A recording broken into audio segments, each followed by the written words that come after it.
Hayat itulah paling dalam, di dalam rohku alami kuduslah. Bukan palang ajaib penuh mulia Allah, megah agung tiadalah terduga. Hayat ini Allah sang kekal, ditampilkan Yesus anak manusia. Kini roh pemberi hayat di rohku membesar, menjadi gereja kesayangannya. Mengalir Tuhan, marilah untuk ini makna hidup kita, dan masukmu di batin kita. Palingkan ya Tuhan, demi hayat Dikau kan beroleh gereja rumah idaman. Di gereja kita pada paham, di dalam kita hayat limpah ruah. Sejahtera di lubuk, bukan ronta luar, tergenang menjadi sungai meluap. Seluruh kaum saleh serempak, nuntut nikmat pegang hayat nan kaya. Barang selain Tuhan buang ke belakang, hingga gereja penuh hayat Allah. Mengalir Tuhan, marilah untuk ini makna hidup kita, dan masukmu di batin kita. Palingkan ya Tuhan, demi hayat Dikau kan beroleh gereja rumah idaman. Tuhan mohon palingkan hamba, hidupku berdasarkan Kau belaka. Lepas konsep yang lama, mutlak ikut hayat, beri kurnia agar berpaling kian mantap. Dalam roh nikmati sentosa, insan batin kian baru tiap saat. Di lubukku semayam Tuhanku, marilah moga hadirmu mengitari hamba. Mengalir Tuhan, marilah untuk ini makna hidup kita, dan masukmu di batin kita. Palingkan ya Tuhan, demi hayat Dikau kan beroleh gereja rumah idaman. Berdoa menurut maksud Allah. Pembacaan Alkitab 1 Yohanes pasal 5 ayat 14. Dan inilah keberanian percaya kita kepadanya, yaitu bahwa Ia mengabulkan doa kita, jikalau kita meminta sesuatu kepadanya menurut kehendak-Nya. Mazmur pasal 119 ayat 147 sampai dengan 148. Pagi-pagi buta aku bangun dan berteriak minta tolong. Aku berharap kepada firman-Mu. Aku bangun mendahului waktu jaga malam untuk merenungkan janji-Mu. Daniel pasal 10 ayat 1 sampai dengan 21. Pada tahun ketiga pemerintahan Kores, raja orang Persia, suatu firman dinyatakan kepada Daniel yang diberi nama Beltesazar. Firman itu benar dan mengenai kesusahan yang besar. Maka dicamkannyalah firman itu dan diperhatikannyalah penglihatan itu. Pada waktu itu, aku, Daniel, berkabung 3 minggu penuh. Makanan yang sedap tidak kumakan, daging dan anggur tidak masuk ke dalam mulutku, dan aku tidak berurap sampai berlalu 3 minggu penuh. Pada hari ke-24 bulan pertama, ketika aku ada di tepi sungai besar, yaitu sungai Tigris, kuangkat mukaku, lalu kulihat tampak seorang yang berpakaian kain lenan dan berikat pinggang emas dari Ufas. Tubuhnya seperti permata Tarsis, dan wajahnya seperti cahaya kilat. Matanya seperti suluh yang menyala-nyala, lengan dan kakinya seperti kilau tembaga yang digilap, dan suara ucapannya seperti gaduh orang banyak. Hanya aku, Daniel, melihat penglihatan itu, Tetapi orang-orang yang bersama-sama dengan aku tidak melihatnya. Tetapi mereka ditimpa oleh ketakutan yang besar, sehingga mereka lari bersembunyi. Demikianlah aku tinggal seorang diri. Ketika aku melihat penglihatan yang besar itu, hilanglah kekuatanku. Aku menjadi pucat sama sekali, dan tidak ada lagi kekuatan padaku. Lalu ku dengar suara ucapannya, dan ketika aku mendengar suara ucapannya itu, jatuh pingsanlah aku, tertelungkup dengan mukaku ke tanah. Tetapi ada suatu tangan menyentuh aku dan membuat aku bangun sambil bertumpu pada lutut dan tanganku. Katanya kepadaku, "Daniel, engkau orang yang dikasihi, camkanlah firman yang kukatakan kepadamu. Berdirilah pada kakimu, sebab sekarang aku diutus kepadamu." Ketika hal ini dikatakannya kepadaku, berdirilah aku dengan gemetar. Lalu katanya kepadaku, "Janganlah takut, Daniel, sebab telah didengarkan perkataanmu sejak hari pertama engkau berniat untuk mendapat pengertian dan untuk merendahkan dirimu di hadapan Allahmu. Dan aku datang oleh karena perkataanmu itu." Pemimpin kerajaan orang Persia berdiri 21 hari lamanya menentang aku. Tetapi kemudian Mikael, salah seorang dari pemimpin-pemimpin terkemuka, datang menolong aku. Dan aku meninggalkan dia di sana berhadapan dengan raja-raja orang Persia. Lalu aku datang untuk membuat engkau mengerti apa yang akan terjadi pada bangsamu pada hari-hari yang terakhir, sebab penglihatan ini juga mengenai hari-hari itu. Ketika dikatakannya hal ini kepadaku, kutundukkan mukaku ke tanah dan aku terkeluh. Tetapi sesuatu yang menyerupai manusia menyentuh bibirku, lalu kubuka mulutku dan mulai berbicara. Kataku kepada yang berdiri di depanku itu, "Tuanku, oleh sebab penglihatan itu aku ditimpa kesakitan dan tidak ada lagi kekuatan padaku. Masakan aku, hamba tuanku ini, dapat berbicara dengan tuanku? Bukankah tidak ada lagi kekuatan padaku dan tidak ada lagi nafas padaku?" Lalu dia yang rupanya seperti manusia itu menyentuh aku pula dan memberikan aku kekuatan dan berkata, "Hai engkau yang dikasihi, janganlah takut, sejahteralah engkau, jadilah kuat. Ya, jadilah kuat." Sementara ia berbicara dengan aku merasa kuat lagi dan berbicara, "Berbicaralah kiranya tuanku, sebab engkau telah memberikan aku kekuatan." Lalu katanya, "Tahukah engkau mengapa aku datang kepadamu? Sebentar lagi aku kembali untuk berperang dengan pemimpin orang Persia, dan sesudah aku selesai dengan dia, maka pemimpin orang Yunani akan datang. Namun demikian, aku akan memberitahukan kepadamu apa yang tercantum dalam kitab kebenaran. Tidak ada satupun yang berdiri di pihakku dengan tetap hati melawan mereka." Daniel pasal 10 membicarakan doa Daniel. Sedikitnya ada dua hal yang perlu kita perhatikan dari doa Daniel. Yang pertama adalah pendoa yang sungguh-sungguh. Bukan hanya dirinya sering datang ke hadapan Allah, bahkan minatnya pun sering masuk ke dalam maksud Allah. Atau dengan kata lain, pikirannya sering masuk ke dalam pikiran Allah. Inilah prinsip yang sangat penting dalam hal berdoa. Dua macam doa. Ada semacam doa yang sepenuhnya berasal dari keperluan kita.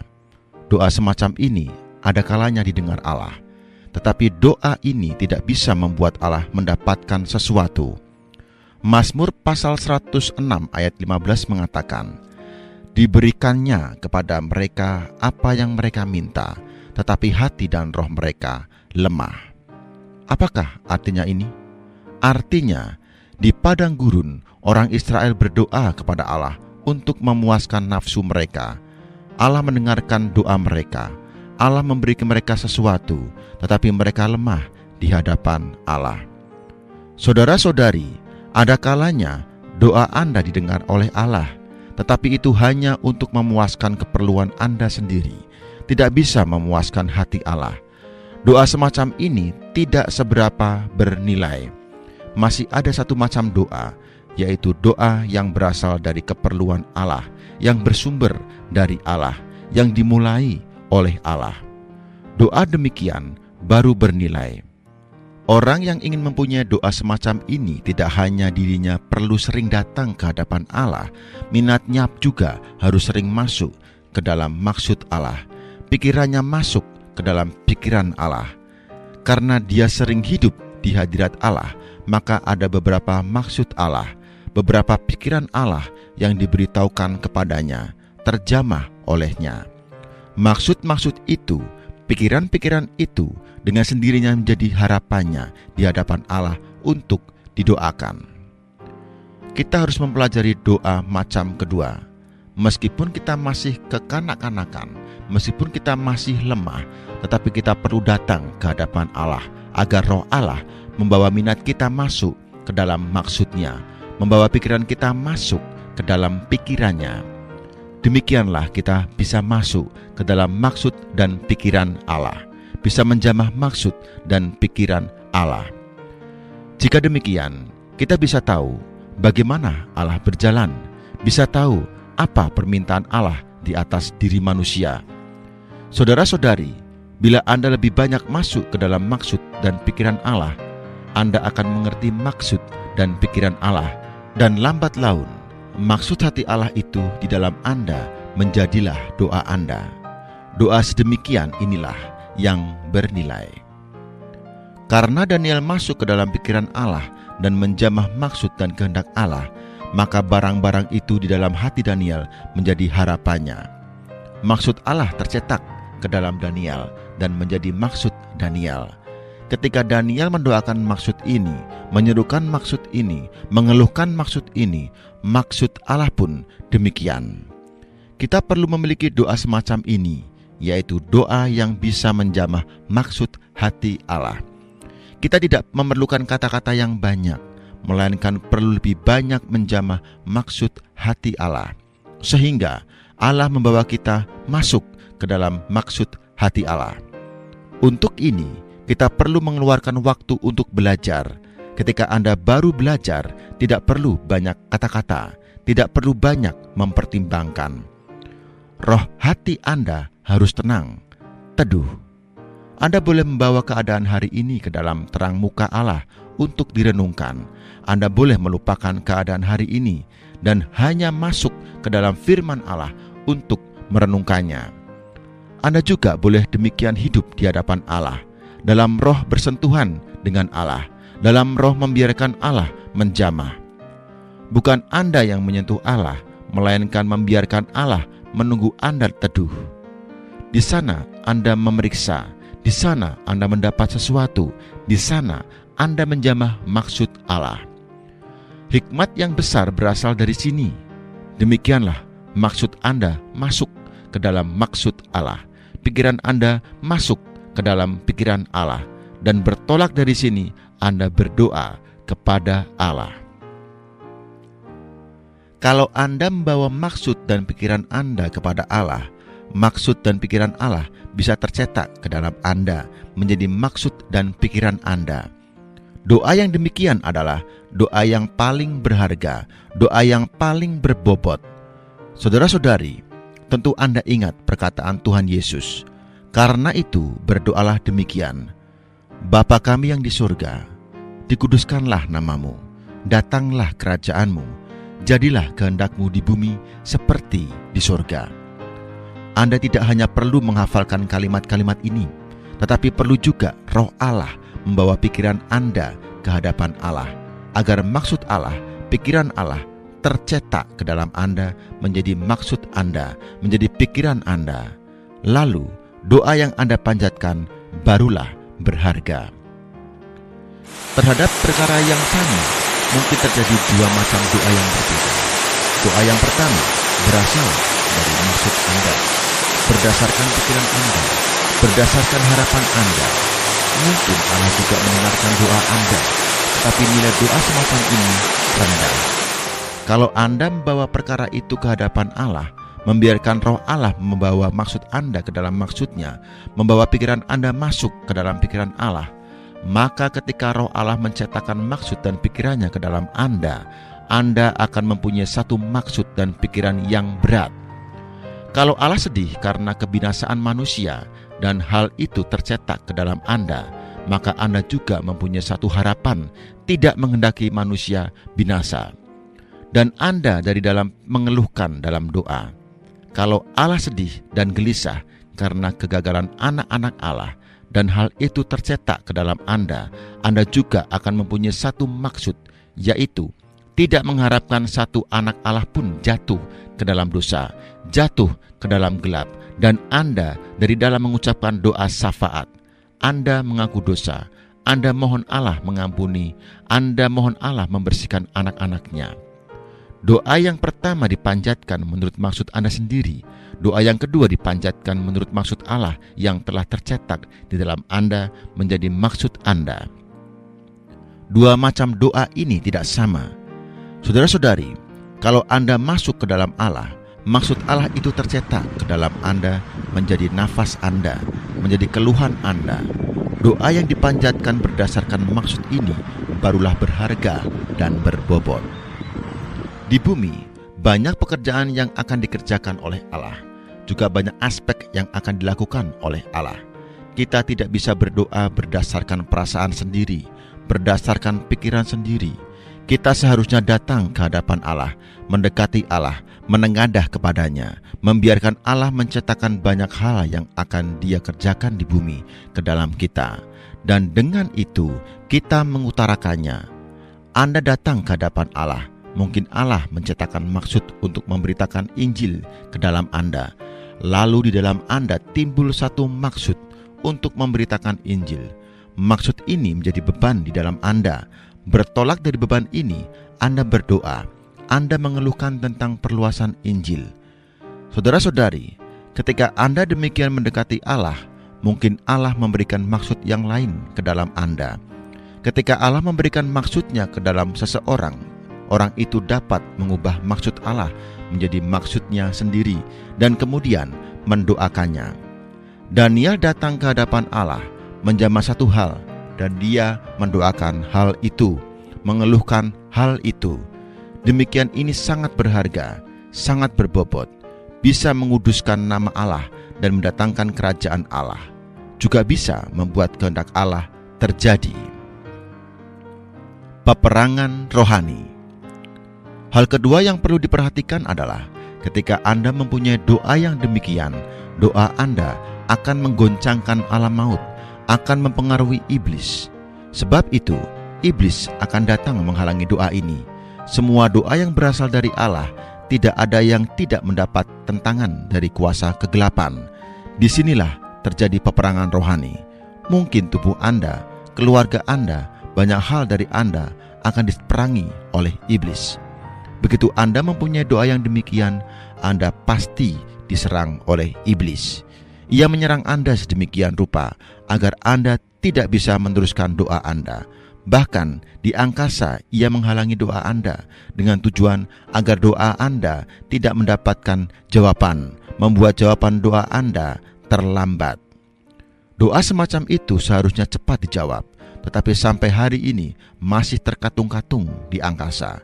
Seperti Allah menjawab doa Daniel, tetapi iblis menghalangi jawaban doa Daniel selama 21 hari. Lalu, bagaimana dengan Daniel? Daniel masih perlu tetap berlutut, masih harus menunggu terus sampai doanya terkabul. Saudara-saudari, apakah Anda merasa heran mengapa doa Anda belum dijawab? Mungkin masih dalam batas waktu 21 hari itu. Mungkin jawaban dari tahta sudah turun, tetapi jawaban itu telah terhalang, masih tertahan di angkasa. Karena itu, masih perlu di bumi ada yang berdoa. Masih perlu ada orang datang ke hadapan Allah dengan sabar berlutut berdoa.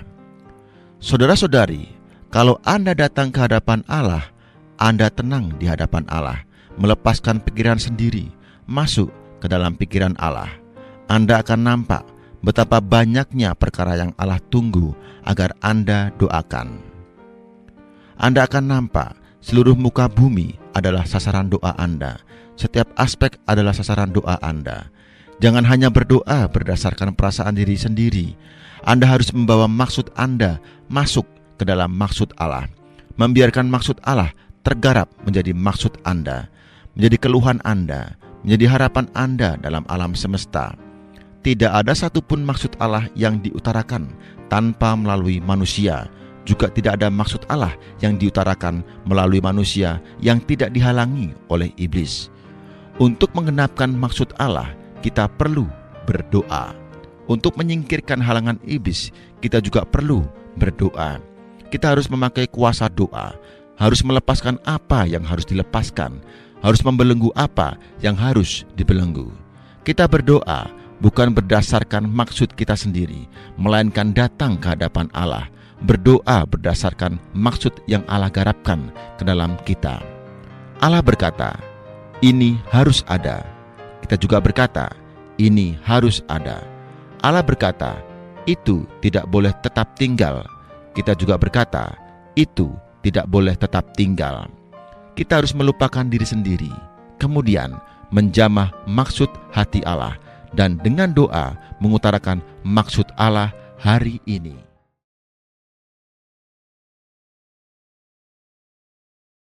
Ilmuwan terakhir menyebutkan masalah kanker itu bukan masalah genetik. Kenapa gennya rusak, kenapa kromosom rusak, lifestyle lagi. Sembarang makan, perilaku hidup yang amburadul, gennya rusak, kena kanker. Atau toksin. Toksin apa?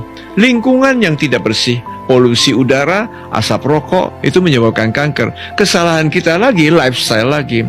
Kemudian terakhir disebutkan metabolik. Metabolik artinya apa? Kebanyakan makan gula.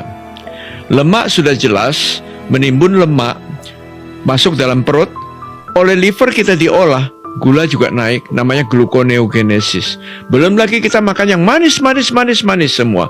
Kanan kiri roti, kue, macam-macam segala. Tambah nasi kebanyakan, tambah lagi mie kebanyakan, tambah lagi minuman soda dan sebagainya. Kanan kiri kita selalu banyak gula. Akhirnya terjadi keracunan gula dikatakan. Dan gula itu menyebabkan reaksi inflamasi radang.